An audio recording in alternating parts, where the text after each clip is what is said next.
نحمده ونصلي على رسوله الكريم اما بعد فاعوذ بالله من الشيطان الرجيم بسم الله الرحمن الرحيم رب اشرح لي صدري ويسر لي امري واحلل عقدة من لساني يفقهوا قولي ورب زدني علما اللهم فقهنا في الدين اللهم انا نسألك حبك وحب من يحبك والعمل الذي يبلغنا حبك اللهم ارزقنا اخلاص الہی آمین۔ لیسن نمبر 25 سورۃ البقرہ آیت نمبر 177 سے لے کر 182 تک انشاءاللہ۔ اللہ سبحانہ تعالیٰ فرماتے ہیں لیسا نہیں ہے البر نیکی۔ البر کا جو لفظ ہے با را سے ہے، خیر کامل کو کہتے ہیں، مکمل نیکی مراد چھوٹی بڑی نیکیاں ہیں۔ ایکچولی بر جنگل کو کہتے ہیں، اور اگر آپ دیکھیں تو جنگل میں چھوٹے بڑے ہر طرح کے پودے ہوتے ہیں،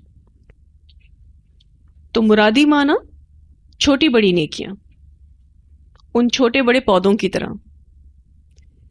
یہاں اس آیت میں آپ کو نیکی کا وسیع تصور دیا جا رہا ہے۔ لیس البر نہیں ہے نیکی ان تولو یہ کہ تم پھیر لو وجوہکم اپنے چہروں کو، قبل المشرقی طرف مشرق کے، والمغربی اور مغرب کے۔ یہ آیت یہود و نصارہ کی تردید میں نازل ہوئی ہے، جب تحویل قبلہ کے بعد انہوں نے اسلام کی مخالفت شروع کر دی، جس سے بعض دفعہ مسلمان بہت پریشان ہو جاتے تھے۔ اللہ تعالیٰ فرماتے ہیں کہ مشرق یا مغرب کی طرف رخ کر لینا بذات خود کوئی نیکی نہیں ہے۔ لیس البر ان تولوا وجوہکم قبل المشرق والمغرب، بلکہ یہ تو صرف مرکز اور اجتماعیت کے حصول کا ایک طریقہ ہے۔ اصل نیکی ان عقائد پر ایمان رکھنا ہے جو آگے اللہ سبحانہ تعالیٰ بیان فرماتے ہیں۔ ولیکن اور لیکن البر نیکی یہ ہے یا اس کی ہے، من آمن جو ایمان لایا، باللہ ساتھ اللہ کے، والیوم الآخر اور یوم آخرت کے، والملائکتی اور فرشتوں کے، والکتابی اور کتاب کے، والنبیین اور نبیوں کے۔ اصل نیکی تو ان عقائد پر ایمان رکھنا ہے جو یہاں اللہ تعالیٰ نے بیان کیے ہیں۔ ایمان سے مراد اللہ تعالیٰ پر، قیامت پر، فرشتوں پر، اللہ کی کتابوں پر اور اس کے نبیوں پر ایمان لانا ہے۔ اس بارے میں ایک روایت آتی ہے، سیدنا ابو ہریرہ رضی اللہ عنہ بیان کرتے ہیں کہ رسول اللہ صلی اللہ علیہ وسلم نے فرمایا، ایمان یہ ہے کہ تم اللہ پر، اس کے فرشتوں پر، اس کی کتابوں پر، اس کی ملاقات پر، اس کے رسولوں پر اور دوبارہ زندہ ہونے پر ایمان لاؤ۔ اسے بخاری نے روایت کیا ہے۔ تو پہلے ایمان کی بات ہوئی۔ اگر آپ اس حصے کو ان بریکٹ کر دیں، من آمن باللہ والیوم الآخر والملائکۃ والکتاب والنبیین، تو یہ ایمان کی بات ہو رہی ہے کہ ایسا ایمان مطلوب ہے۔ اللہ پر ایمان لانا، آخرت پر ایمان لانا، فرشتوں پر ایمان لانا۔ خاص طور پر آپ دیکھیے فرشتوں کا ذکر ہے، کیونکہ وحی لانے والے فرشتے ہی ہوتے ہیں۔ خاص الخاص یہ کام کس فرشتے کا ہے؟ جبرائیل امین کا۔ تو ان پر ایمان یعنی فرشتوں پر ایمان دراصل وحی پر ایمان کو مضبوط کرتا ہے، کیونکہ فرشتے اللہ اور رسول کے درمیان سفیر ہیں۔ اللہ کی یہ مخلوق فرشتے نور سے بنے ہیں، اللہ کے نیک بندے ہیں، نہ مردوں میں سے ہیں نہ عورتوں میں سے ہیں۔ اللہ تعالیٰ نے فرشتوں کی کوئی جنس ہمیں نہیں بتائی، نہ کھاتے ہیں نہ پیتے ہیں، جس کام کے لیے پیدا کیے گئے ہیں بس وہی کرتے ہیں، یہ اللہ کی نافرمانی نہیں کرتے، اور ان کی تعداد صرف اور صرف اللہ تعالیٰ ہی جانتے ہیں۔ یہ تعداد میں بہت زیادہ ہیں۔ اس بات کی تائید ایک حدیث سے ہوتی ہے۔ نبی اکرم صلی اللہ علیہ وسلم نے فرمایا آسمان چرچرا رہا ہے، یعنی بہت زیادہ بوجھل ہے، اور اسے چرچرانے کا حق ہے، کیونکہ آسمان میں 4 انگل جگہ بھی خالی نہیں کہ فرشتہ سجدے میں سر دیے ہوئے ہے، یہ فرشتہ سجدے میں پڑا ہوا ہے۔ تو یہ تعداد میں بہت زیادہ ہے، لیکن اس کی اصل تعداد اللہ تعالیٰ ہی جانتے ہیں۔ تو فرشتوں پر ایمان لانا بہت ضروری ہے۔ اگر ہمارا فرشتوں پر ایمان نہیں تو پھر ہمارا وحی پر ایمان نہیں ہوگا، وحی پر ایمان نہیں تو رسول پر ایمان نہیں ہوگا، تو پھر ہمارا ایمان ناقص ہے، قابل قبول نہیں ہے۔ پھر اسی طرح سے والکتاب، اور کتاب پر بھی ایمان لانا ضروری ہے کہ اللہ تعالیٰ نے کتابیں اتاری ہیں، والنبیین، اور نبیوں پر بھی ایمان لانا بہت ضروری ہے۔ وآت المال، اور اس نے دیا مال کو، علا اوپر، حبہ اس کی محبت کی خاطر، یا پھر اس کی محبت کے باوجود۔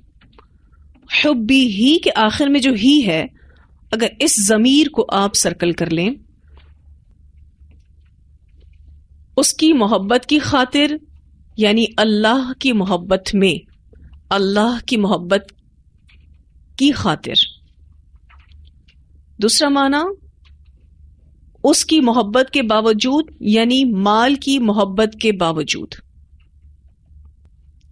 اگر ہم اس کو ایک جملے میں لے جائیں تو یوں لے جا سکتے ہیں کہ اللہ کی محبت میں مال کی محبت کے باوجود بھی دینا، اللہ کی محبت میں مال کی محبت کے باوجود بھی مال خرچ کرنا۔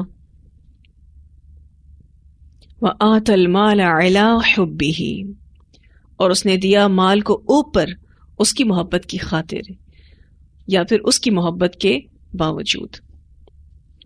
باوجود مال کو عزیز رکھنے کے اللہ کے راستے میں دے، یعنی محبت اور رغبت کے باوجود بھی اللہ کی راہ میں خرچ کرے۔ اس بارے میں ایک روایت آتی ہے، سیدنا ابو ہریرہ رضی اللہ عنہ بیان کرتے ہیں کہ ایک آدمی نبی اکرم صلی اللہ علیہ وسلم کے پاس آیا اور کہا کہ اے اللہ کے رسول صلی اللہ علیہ وسلم، اجر کے لحاظ سے بڑا صدقہ کون سا ہے؟ تو آپ صلی اللہ علیہ وسلم نے فرمایا افضل صدقہ یہ ہے کہ تو اپنی صحت اور مال کی محبت کی حالت میں صدقہ کرے، جبکہ تجھے کمی اور فقر کا اندیشہ ہو اور مال کے زیادہ ہونے کی رغبت ہو۔ اسے بخاری نے روایت کیا ہے۔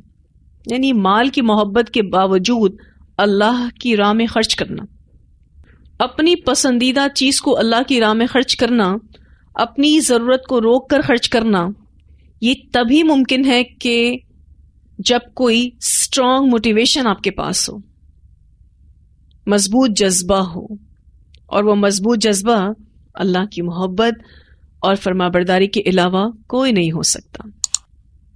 اب اللہ کی محبت میں ہی اپنی پسندیدہ چیز دے ڈالتے ہیں۔ آپ اپنے صدقات کو چیک کر سکتے ہیں، اور اس اعتبار سے بھی اپنے آپ کو چیک کر سکتے ہیں کہ کیا آپ کو مال پسند ہے؟ پیسہ کس کو برا لگتا ہے بتائیے؟ کسی کو بھی نہیں۔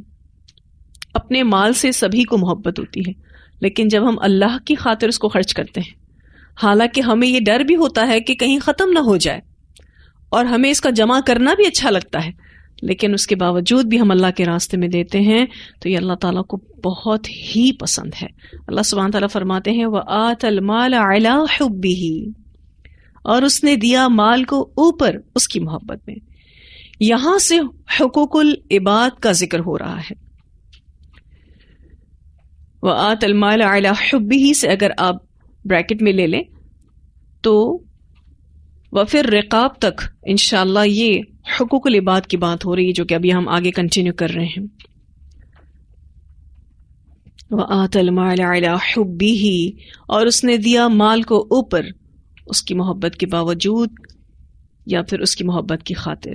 ذوی القربا رشتہ داروں کو، قریبی رشتہ دار.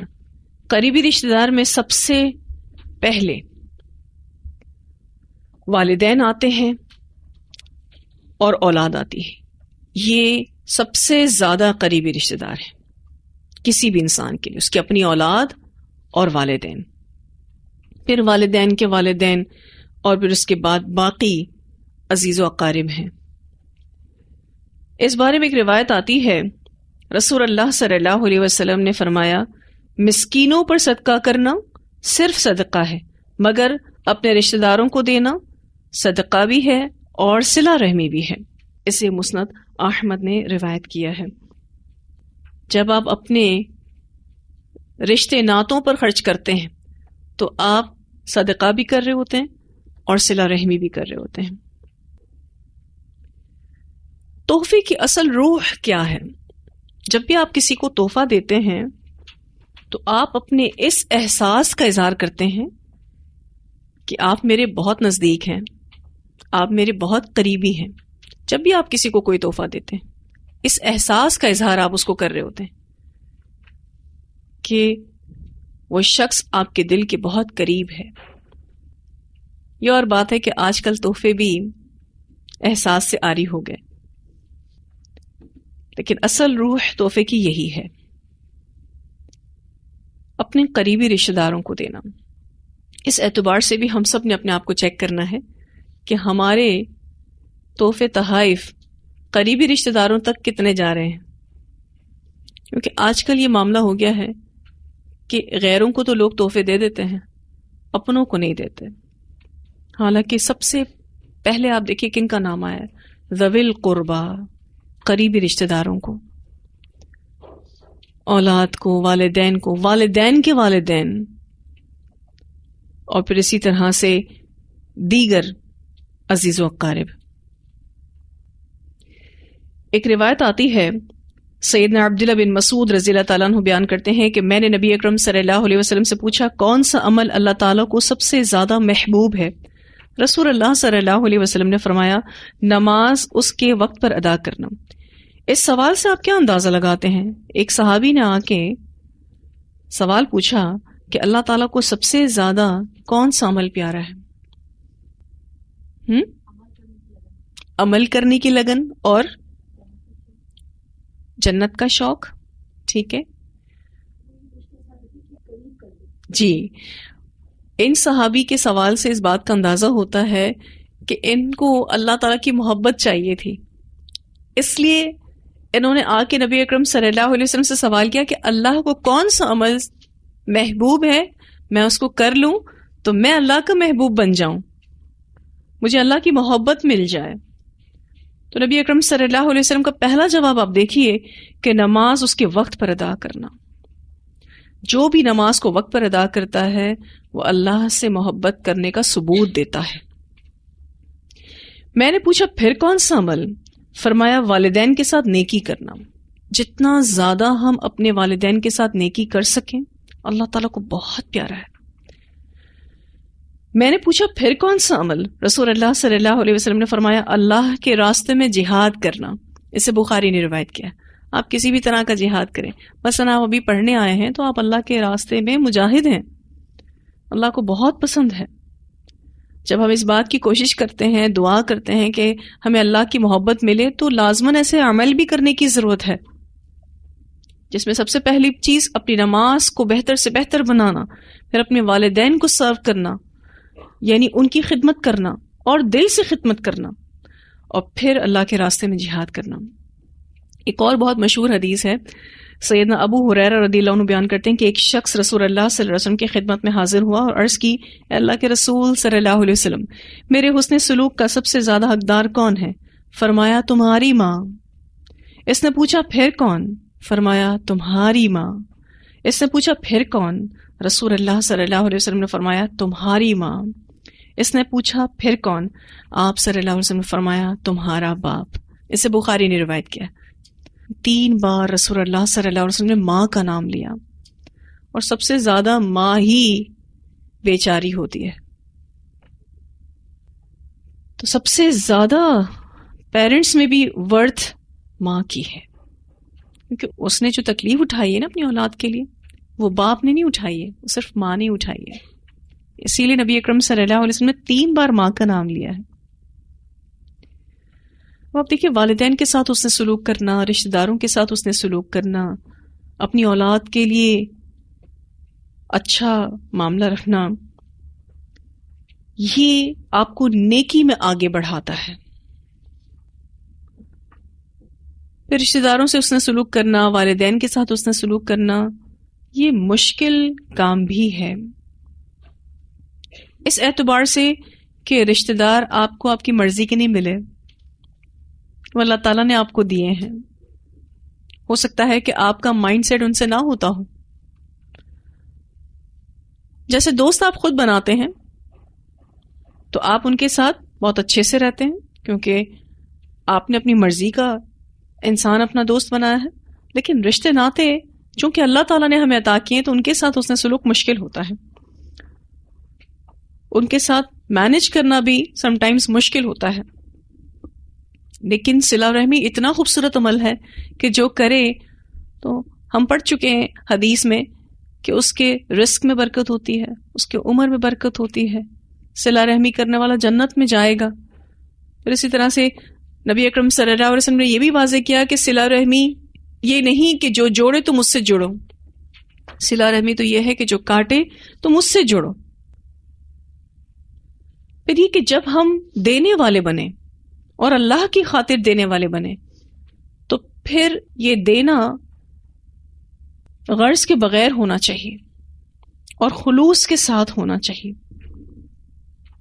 بے نیاز ہو کر دے، اور اللہ سے کہیں کہ یا اللہ اس کا اجر صرف اور صرف تجھ ہی سے چاہتے ہیں، کسی انسان سے نہیں چاہتے. آپ دیکھیے وہ دینے کی بات ہی کچھ اور ہوگی.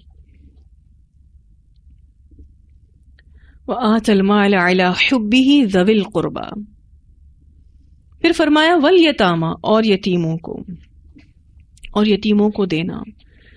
یتیم سے مراد وہ بچہ جس کے والد کی وفات ہو گئی ہو اور ان کا کوئی کفیل نہ ہو. مراد وہ بچہ جن کا کمانے والا کوئی نہ ہو، وہ کمزور ہوں، چھوٹے ہوں اور بلوغت اور کمانے کی عمر تک نہ پہنچے ہوں. رسول اللہ صلی اللہ علیہ وسلم نے فرمایا بلوغت کے بعد یتیمی نہیں ہے. اسے ابو داؤد نے روایت کیا ہے، کیونکہ جو بالغ ہو جاتے ہیں وہ خود کو سنبھال سکتے ہیں، پھر وہ یتیم کے کیٹیگری میں نہیں رہتے. یتیم سے مراد وہ بچہ ہے جس کے والد فوت ہو گئے ہوں، ان کا کوئی کفیل نہ ہو، کوئی کمانے والا نہ ہو، وہ کمزور ہوں اور چھوٹے ہوں، خود ابھی بالغ نہ ہوئے ہوں، کمانے کے قابل نہ ہوئے ہوں. تو یتیموں پر بھی خرچ کرنا. بہت ہی پیاری ایک روایت آتی ہے، نبی اکرم صلی اللہ علیہ وسلم نے فرمایا میں اور یتیم کی کفالت کرنے والا جنت میں اس طرح سے ہوں گے. آپ صلی اللہ علیہ وسلم نے شہادت کی انگلی اور بیچ کی انگلی کی طرف اشارہ کیا. اسے بخاری نے روایت کیا ہے. یعنی رسول اللہ صلی اللہ علیہ وسلم کی رفاقت نصیب ہوگی جو بھی یتیموں پر خرچ کرے گا، ان کا کیئر ٹیکر بنے گا. 2 انگلیوں کا اشارہ نبی اکرم صلی اللہ علیہ وسلم نے کیا. آپ دیکھیں تو ان 2 انگلیوں کے درمیان کچھ بھی نہیں، اور اگر تھوڑا سا آپ فرق کر بھی دیں تو بھی درمیان میں کچھ نہیں، اور اگر یوں کر لیں تو دونوں ایک ساتھ ہیں. ٹھیک ہے، تھوڑا سا گیپ دے دیں تو بھی بیچ میں تو کوئی چیز حائل نہیں ہے. مراد یہی ہے کہ رسول اللہ صلی اللہ علیہ وسلم کی رفاقت نصیب ہوگی ایسے شخص کو جو یتیم کی کفالت کرے گا. پھر فرمایا والمساکین، اور مسکینوں کو. مسکین سے مراد وہ لوگ ہیں جن کے پاس اپنی خوراک، لباس اور رہائش کی ضرورتوں کے لیے کافی مال نہ ہو. محتاج لوگوں کو کہا جاتا ہے، جن کے پاس اپنی خوراک، لباس اور رہائش کی ضرورتوں کے لیے مال کافی نہ ہو، لہٰذا ان کو بھی مال دیا جائے تاکہ وہ اپنی ضرورتوں کو پورا کر سکیں۔ آپ انہیں سفید پوش بھی کہہ سکتے ہیں۔ اس بارے میں ایک روایت آتی ہے، نبی اکرم صلی اللہ علیہ وسلم نے فرمایا، بیوہ اور مسکین کی خدمت کرنے والا ایسے ہے جیسے اللہ کی راہ میں جہاد کرنے والا، یا جیسے دن کو روزہ رکھنے والا اور رات کو نماز پڑھنے والا۔ اسے بخاری نے روایت کیا ہے۔ دو معاشرے کے کمزور لوگ، بیوہ اور مسکین، ان کی خدمت کرنے والا ایسا ہے جیسے اس نے یہ بڑے بڑے نیک کام کیے ہوں۔ اللہ کی راہ میں جہاد کرنا کوئی چھوٹا نیک کام ہے، بہت بڑا نیک کام ہے۔ پھر اسی طرح سے دن کو روزہ رکھنے والا، پھر رات کو نماز پڑھنے والا۔ یہ کون سی نماز ہے؟ تہجد کی نماز ہے۔ آپ دیکھیں تو یہ سب بڑے بڑے نیکی کے کام ہیں۔ ان کاموں سے مسکین اور بیوہ کی خدمت کرنے کو تشبیہ دی گئی ہے۔ کیوں؟ کیونکہ ان کو سرو کرنے والے لوگ کم ہوتے ہیں۔ ہر کوئی آپ دیکھیے اپنی اپنی زندگیوں میں مصروف ہے۔ معاشرے کا جو کمزور طبقہ ہے اس پر لوگوں کا فوکس ہوتا ہی نہیں ہے، ان کو بھی نیڈ ہے۔ لوگ کہتے ہیں ہم اپنے کام تو کر لیں، پھر ہم دوسروں کے کام کریں گے، لیکن ہمارا دین ہمیں کیا سکھاتا ہے؟ اپنے سے زیادہ دوسروں کو ویلیو کرنا، اور اسپیشلی ان لوگوں کو کہ جو معاشرے کا کمزور طبقہ ہے۔ مسکین کی تعریف خود رسول اللہ صلی اللہ علیہ وسلم نے بھی بیان کی ہے۔ رسول اللہ صلی اللہ علیہ وسلم نے فرمایا، مسکین وہ نہیں ہے جو لوگوں سے مانگتا پھرتا ہے اور کوئی اسے ایک یا دو لقمے اور ایک یا دو کھجوریں دے دیتا ہے۔ صحابہ نے عرض کی، پھر مسکین کون ہے اے اللہ کے رسول صلی اللہ علیہ وسلم؟ تو آپ صلی اللہ علیہ وسلم نے فرمایا، مسکین تو وہ ہے کہ جس کے پاس نہ تو اس قدر مال ہو جو اس کی ضرورت کے لیے کافی ہو، اور نہ اس کی حاجت کے بابت علم ہو کہ اسے صدقہ کیا جائے، یعنی اس کی نیڈ آپ پر عیاں نہ ہو، آپ جان نہ سکیں کہ اس کو ضرورت ہے، اور نہ وہ لوگوں سے کسی چیز کا سوال کرے۔ اسے مسلم نے روایت کیا ہے۔ جیسے میں آپ سبھی ذکر کر رہی تھی کہ آپ ان کو سفید پوش کہہ سکتے ہیں، کیونکہ بظاہر وہ کما بھی رہے ہوتے ہیں، ان کے گھر میں مال آ بھی رہا ہوتا ہے، لیکن وہ مال ان کی نیڈز کو پورا نہیں کر پاتا، اور وہ اتنے زیادہ خوددار ہوتے ہیں، سفید پوش ہوتے ہیں کہ ان کی ضرورت آپ پر عیاں نہیں ہوتی، آپ کے سامنے ظاہر نہیں ہوتی، تو لوگ ان کو کیا سمجھتے کہ یہ غنی ہے، افورڈیبل ہے۔ اور تیسری بات، وہ لوگوں سے کسی چیز کا سوال نہیں کرتے، وہ مانگتے نہیں ہیں، ہاتھ نہیں پھیلاتے۔ تو مساکین کو آپ کو پہچاننا پڑتا ہے، ان سے بات چیت کر کے، ان کے کسی نہ کسی حال حلیے کو دیکھ کر آپ اندازہ لگا سکتے ہیں کہ ان کو ضرورت ہے۔ بہت سارے لوگ کرٹیسائز بھی کرتے ہیں کہ جی ان کے گھر میں تو فریج بھی ہے، ان کے گھر میں تو واشنگ مشین بھی ہے، تو کیا ہمیں ان کو صدقہ کرنا چاہیے؟ اس طرح کی بات بھی لوگ کہہ جاتے ہیں۔ تو دیکھیں، اگر کسی کے گھر میں واشنگ مشین ہے اور کھانے کو نہیں ہے تو وہ ایسا تو نہیں کر سکتا کہ وہ اب اپنے گھر کی چیزیں بیچ کے جو ہے وہ گھر میں کھانا لائے۔ بعض دفعہ گھر میں بیسک نیڈز کی کمی ہوتی ہے اور اس کی کوئی ورتھ بھی نہیں ہوتی، جو چیز بیچی جائے، دیکھا جائے تو ان چیزوں کو بیچ کر وہ اپنی ضرورتوں کو پورا کر بھی نہیں پاتے ہیں۔ جو سفید پوش لوگ ہوتے ہیں ان کی بھی اس طرح سے مالی مدد کرنا بہت بڑا نیکی کا کام ہے، بہت ہی بڑا نیکی کا کام۔ اور آپ دیکھیں اس آیت میں نیکی کا وسیع تصور دیا جا رہا ہے نا، کہ آپ یہاں خرچ کر سکتے ہیں، کتنی ویرائٹی ہے خرچ کرنے کے لیے، ان کو بھی دے سکتے ہیں، ان کو بھی دے سکتے ہیں۔ پھر اللہ سبحانہ تعالیٰ فرماتے ہیں وابن السبیل، اور مسافروں کو۔ وابن السبیل سے مراد وہ شخص ہے جس کا زاد راہ ختم ہو گیا ہو، تو اسے اتنا مال دے دیا جائے جس سے وہ اپنے گھر پہنچ سکے۔ اسی طرح نیکی کی خاطر کسی سفر کے لیے ارادہ ہو تو اسے آمد و رفت کے اخراجات کے لیے مال دے دیا جائے. مثلا وہ جہاد فی سبیل اللہ کے لیے جانا چاہتا ہو لیکن اس کے پاس مال نہ ہو تو اس کو مال دے دیا جائے. اسی طرح مہمان کو بھی مال دیا جا سکتا ہے، کیونکہ وابن السبیل سے مراد مسلمانوں کا مہمان ہے. بعض دفعہ ایسا ہوتا ہے کہ کوئی سفر کر کے آ رہا ہوتا ہے تو راستے میں کوئی ایسا حادثہ ہو جاتا ہے جس میں اس کا سارا مال لوٹ لیا گیا، یا کہیں اس کا مال گر گیا، یا اس کو اس طرح کے ایکسپنس آ گئے، وہ بیمار پڑ گیا یا کوئی اور مشکل آ گئی جس میں اس کا پیسہ ختم ہو گیا. تو مسافروں کو بھی اخراجات کے لیے مال دیا جا سکتا ہے. اس بارے میں ایک روایت آتی ہے، سیدنا ابو سعید خدری رضی اللہ عنہ بیان کرتے ہیں کہ رسول اللہ صلی اللہ علیہ وسلم نے ایک آدمی کے سوال کے جواب میں فرمایا، بے شک یہ مال بھی خوشگوار اور دل پسند ہے، تو مسلمان کا وہ مال کتنا اچھا ہے جس مال میں سے وہ مسکین، یتیم اور مسافر کو دیتا رہتا ہے. اسے بخاری نے روایت کیا ہے. مسلمان کا وہ مال بہت ہی اچھا ہے جس میں دوسروں کا بھی حصہ ہے، یعنی وہ مسکین پر خرچ کرتا ہے، یتیم پر خرچ کرتا ہے، مسافر پر خرچ کرتا ہے. کیونکہ آپ دیکھیے کہ اس نے اس مال کے ذریعے اپنی آخرت بنائی، یہ مال سب سے اچھا ہے.